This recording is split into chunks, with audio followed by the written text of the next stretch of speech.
Guys, kain na po tayo, tanghalian. Kain na po tayo guys. Nag-ano kami ng paksiw. Nagpaksiw ako. Tilapia yan. Fresh na tilapia. Pinaksiw ko po. Tanghalian. Dahil gusto nga daw niya ng paksiw. Paksiw ko. Kain na po tayo guys. Thank you Lord sa pagkain. Kain tayo. Kain na po guys. Mas gusto, kinuha ko kasi tawag nun yung ulo. Nakakamayo kasi baka ako matinik. Lakas ng hangin dito guys. May sili pa.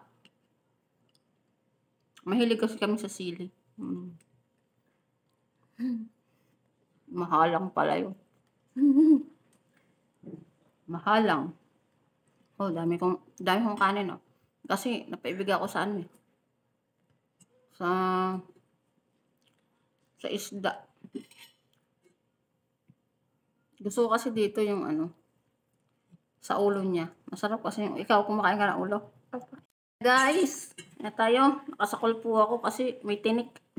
May okra, may talong. Kasi masarap dun eh. May okra siya at may talong.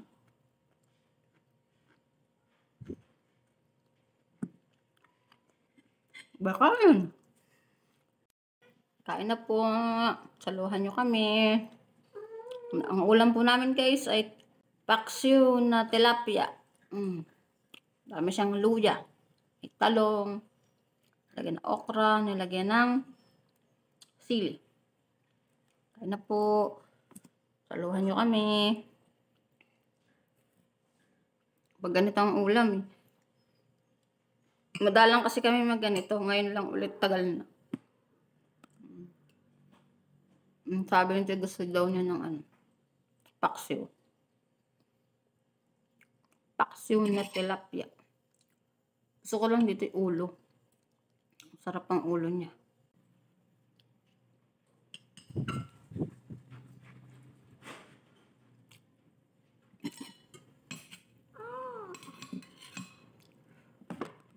Ganito naamoy ng pusa ang isda. Miyaw ng miyaw. So guys. Miyaw ng miyaw.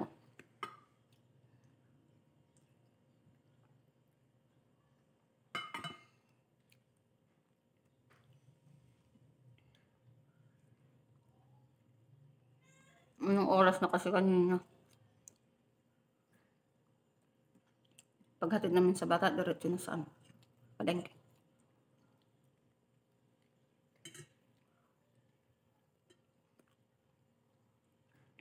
Kain na. Saluhan nyo kami. Dami to. Guys, hanggang dito lang po. Thank you for watching. God bless.